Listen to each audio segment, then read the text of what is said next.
Hello, John here from the Octave Music Center in Guelph, Ontario. Just want to take a couple minutes and demo for you this FP-80 stage piano along with the Roland Air Recorder app available for your iOS device. For those of you who already own this equipment as well, I just want to demonstrate how you can get these two things connected together in case you're having any problems with that. It's fairly straightforward. So the first thing I'm going to do is insert the Netgear WNA 1100, which is made for Roland, into the back USB port. And then I'm going to power up the piano. While I'm doing that, I'm going to turn on my iPhone and just get over to my Wi-Fi settings. Ready for that. Now that this is on, song and rhythm, I push those together for my function to get into my menus there. And then I'm going to use the fast button, which is my right arrow, and I'm going to motor along here until I get to wireless. It's pretty far along in there. Okay, once I get to wireless, metronome is my enter button. I'm going to toggle over twice until I get to option. Metronome is my enter button. I'm going to toggle over once to ad hoc mode. Execute is metronome. To turn it on, I'm going to push the right button, which is fast. Okay, and it says it's connecting. What I'm going to do now, once I'm in my settings, so settings, Wi-Fi, I'm going to turn my Wi-Fi on.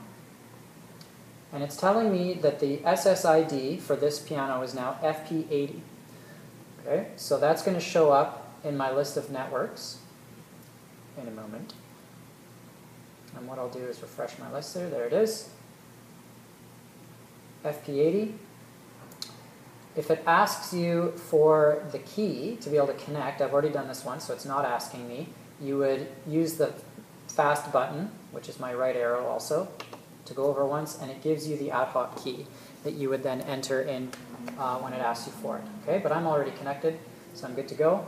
So what I'm going to do now is go over and open up Air Recorder. Now right now it's set to basically record through the microphone on the device. So I'm going to click in this top left button to get connected. Connect instrument, I'm going to toggle that from off to on. Okay, and then the FP-80 shows up in the list. I'm going to press on that, and now I'm connected to the FP-80. The instrument is connected, the sound of the FP-80 will be recorded, is what it tells me on there.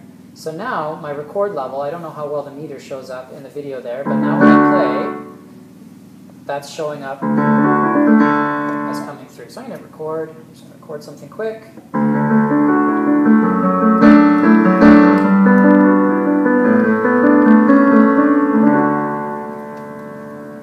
Now at the top, it tells me there's a new recording.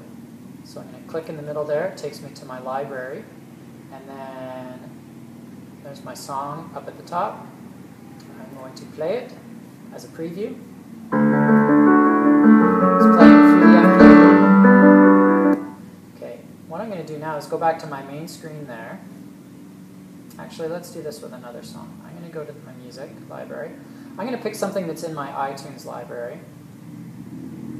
And I've already added in there. You go to the plus thing, the plus button here would basically allow you to add songs from your iTunes library.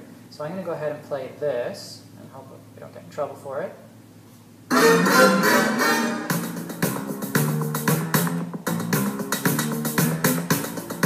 Okay, so I'm playing some MJ through the FP-80. It's actually coming out of the speakers of the FP-80. So now I'm going to go back to this main area here, and I can see that if I want to, I can play it. Okay, now I can go to speed and pitch. And why don't we lower this down a full step.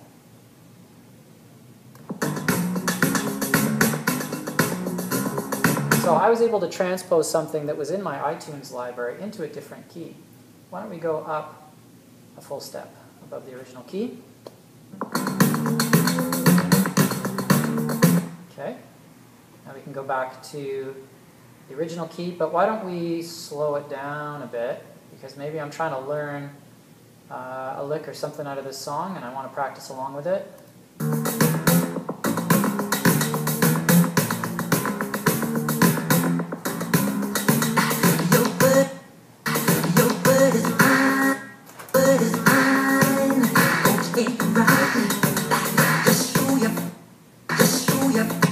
Okay, so what I'm doing there, the reason it's hesitating is because I'm setting an A and a B point, and it's now going to repeat that point over and over again because perhaps it was a lick I needed to learn or something. So I can A-B a section and repeat it over and over again, and then I can change the tempo, I can change the key, which is a great practice tool to be able to use with this.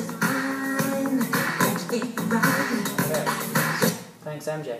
So now, after I've recorded something, whether it's directly from the piano or whatever, I can export it to GarageBand and a lot of other compatible programs, and anything that supports, forgive me because I can't recall what it's called, anything that supports audio copy.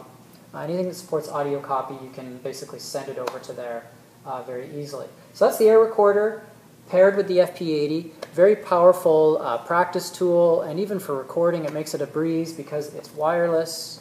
I've been recording onto this the whole time wireless, which is just fantastic.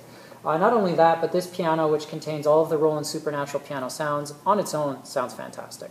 And if you have any questions about these or would like a further demo, you can come into our Guelph, Ontario store or catch us on the web at www.theoctavemc.com.